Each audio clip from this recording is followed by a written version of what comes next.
ખેડા વિધાનસભાના ધારાસભ્યએ જાહેર મંચ પરથી જિલ્લા પંચાયતની ચૂંટણીના ઉમેદવાર જાહેર કરી દીધા। હજુ ભાજપ મોવડી મંડળે કોઈ જાહેરાત નથી કરી એ પહેલા જ ધારાસભ્યએ ઉતાવળ કરી નાખી। તેમણે કુકાવટી ગામે એક કાર્યક્રમમાં અગાઉ 345 મતે હારેલા ઉમેદવારને સ્ટેજ પર ઊભા કરીને કહ્યું કે આ વખતે કસર પૂરી કરવાની છે। આ જાહેરાત બાદ ખળભળાટ મચી ગયો છે। આ વલણથી જિલ્લા પંચાયતની ચૂંટણી લડનારા ઉમેદવારોમાં નારાજગી જોવા મળી છે। खूब ओछा मतों गई लोकसभा जिला पंचायत अपना 345 मत हारी गयो तो आपणो कार्यकर्ता एवा भाई श्री दिलीपभाई वेल मोटाला એટલે તાળીઓથી વધાવો જોઈએ। આ કહર આવી છે પાકી કરવાની છે હવે। હા નાયબ મુખ્યમંત્રી નીતિન પટેલે ગુજરાત ભાજપના પ્રમુખ પદે જગદીશ વિશ્વકર્માની નિયુક્તિને આવકારી। જગદીશ વિશ્વકર્માને નીતિન પટેલે આપ્યા અભિનંદન।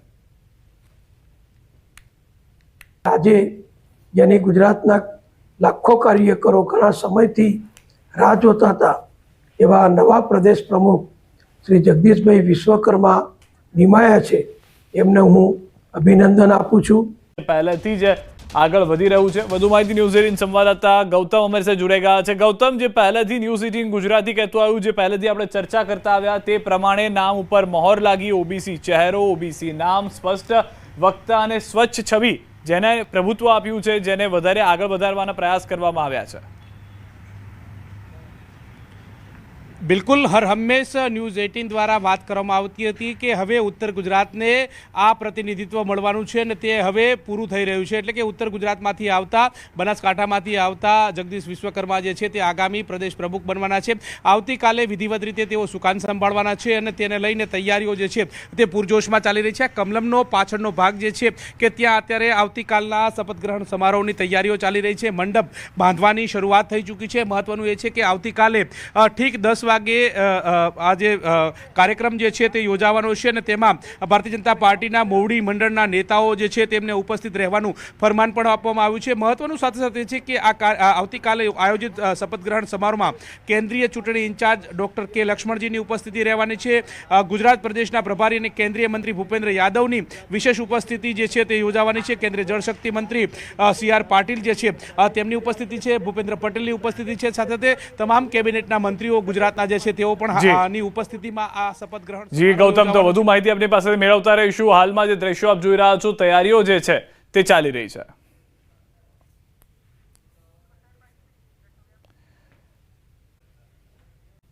આવતીકાલે ગુજરાત ભાજપના નવા પ્રદેશ અધ્યક્ષનો પદગ્રહણ સમારોહ યોજાશે। પ્રદેશ ચૂંટણી સમિતિ સત્તાવાર રીતે નવા પ્રદેશ અધ્યક્ષનું નામ જાહેર કરશે। કેન્દ્રીય ચૂંટણી ઇન્ચાર્જ ડોક્ટર કે લક્ષ્મણજી રહેશે હાજર। ગુજરાત પ્રદેશ પ્રભારી ભૂપેન્દ્ર યાદવ, કેન્દ્રીય જળ શક્તિ મંત્રી CR પાટીલ રહેશે ઉપસ્થિત। મુખ્યમંત્રી ભૂપેન્દ્રભાઈ પટેલ તેમજ સંગઠન મહામંત્રી રત્નાકર રહેશે હાજર। ગાંધીનગરમાં ભાજપ પ્રદેશ કાર્યાલયમાં સવારે 10 વાગે સમારોહ યોજાશે।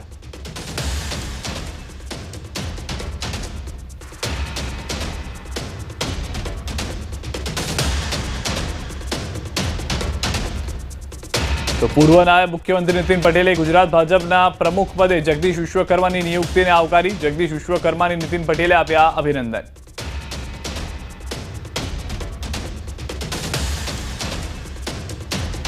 તો આપમાં ઈસુદાન, કોંગ્રેસમાં પણ ચાવડા, તો ગુજરાત ભાજપે પણ ખેલ્યો છે ઓબીસીનો દાવ। તો અલગ અલગ જગ્યાએ અલગ અલગ ઓબીસી નેતા આગળ વધતા જોવા મળશે। જેમ કે આમ આદમી પાર્ટીમાંથી ઈસુદાન ગઢવી જે છે તે પણ પ્રદેશ પ્રમુખ તરીકેની જવાબદારી નિભાવી રહ્યા છે કે જે ઓબીસી ચહેરો છે। ભાજપે પોતાના ઓબીસી ચહેરા તરીકે જગદીશ વિશ્વકર્માને ઉતાર્યા છે। શક્તિની અસરના 3 અલગ અલગ દ્રશ્યો મેં આપને બતાવી રહ્યા છે। દ્વારકા, અમરેલી અને કચ્છના। દ્વારકાના દરિયામાં સ્વાભાવિક રીતે કરંટ છે, કારણ કે 200 થી 250 કિલોમીટર દૂર દ્વારકાથી આ વાવાઝોડું જે છે તે સક્રિય થયું છે। શક્તિ વાવાઝોડું આવનાર સમયમાં સાયક્લોન જે છે તેમાંથી સિવિયર સાયક્લોન બની જશે અને ત્યારબાદ તે ગુજરાત તરફ આગળ ગતિ કરતું જોવા મળશે। શક્યતાઓ છે કે જ્યારે તે ગુજરાત તરફ આવતું હશે ત્યારે તે ડિપ્રેશન હશે, પરંતુ તે પહેલા જે અસર છે ગુજરાતમાં જોવા મળી રહી છે। સૌરાષ્ટ્ર, કચ્છમાં પણ વાવાઝોડાની અસર શરૂ થઈ ગઈ છે। પૂર્વ કચ્છના ઘણા ભાગોમાં વરસાદી માહોલ છે। સામખિયાળીમાં બપોર બાદ વાતાવરણમાં પલટો। સામખિયાળીમાં ધોધમાર વરસાદ। જિલ્લાભરમાં વાદળછાયું વાતાવરણ। કાલે વાવાઝોડું ગંભીર બને તે પહેલા અસર શરૂ થઈ ગઈ છે. તો કચ્છમાં પણ અસર જોવા મળી રહી છે. જે રીતે સૌરાષ્ટ્રમાં અસર જોવા મળી છે, કેટલાક વિસ્તારોમાં ભારે પવન પણ ફૂંકાયા છે, તો કેટલાક વિસ્તારોમાં માવઠું જે થયું તે ભારે થઈ ગયું હતું. એટલે કે વરસાદની તીવ્રતા જે હતી તે વધારે જોવા મળી.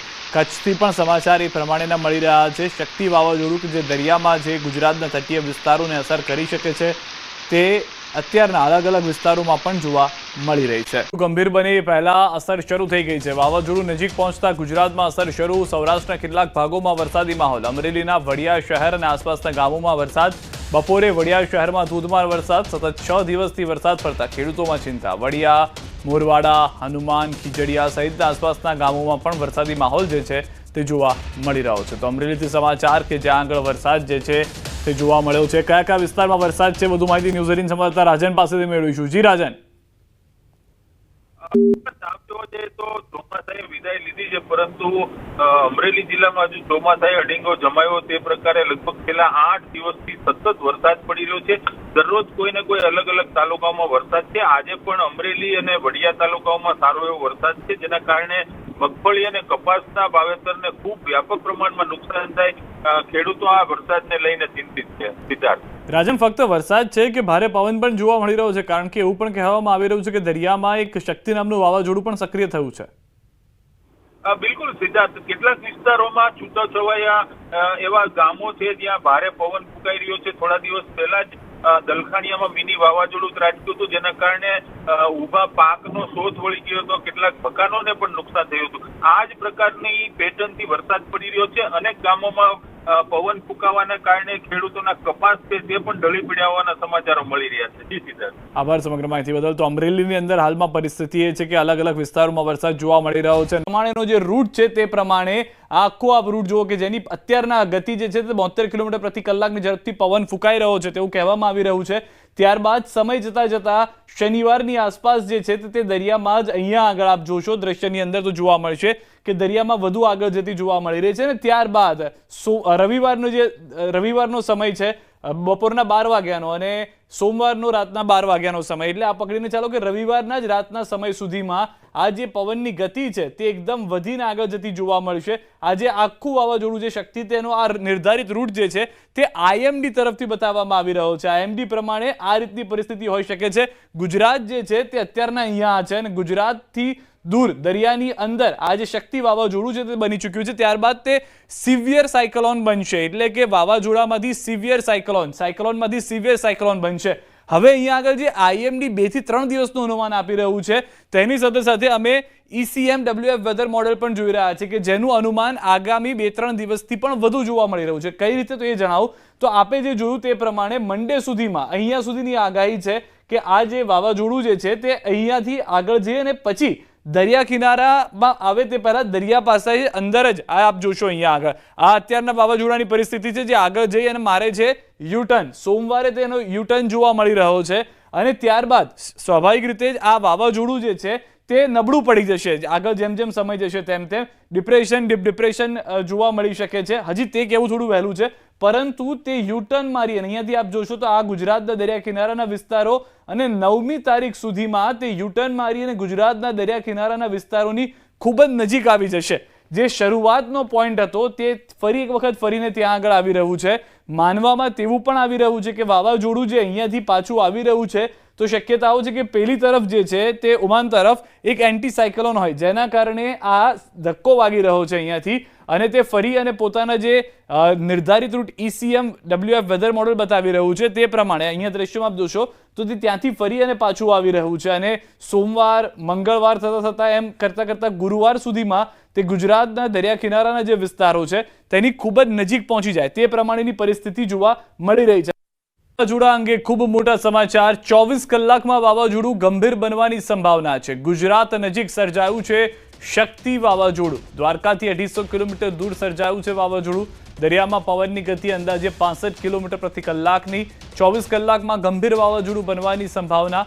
125 કિલોમીટર પ્રતિ કલાકે પહોંચી શકે છે પવનની ગતિ. હવામાન વિભાગે આપી જાણકારી. હાલ તે પશ્ચિમ, દક્ષિણ, પશ્ચિમ દિશામાં ગતિ કરશે.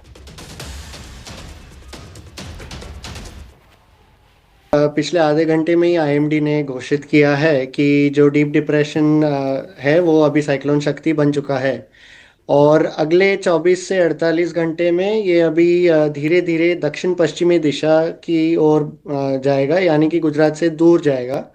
और इसके कारण अगले 2 दिन गुजरात में ज़्यादा बारिश की संभावना नहीं है। छुटपुट जगह पे हल्की से मध्यम बारिश हो सकती है, लेकिन उससे ज़्यादा ऐसे कोई भारी बारिश की संभावना नहीं है। और साथ ही साथ क्योंकि ये गुजरात से दूर जाने वाला है मध्य अरब सागर तक, तो पवन की स्थिति भी ज़्यादा कोई ऐसी खतरनाक स्थिति नहीं बनने वाली है गुजरात के तटीय इलाकों में।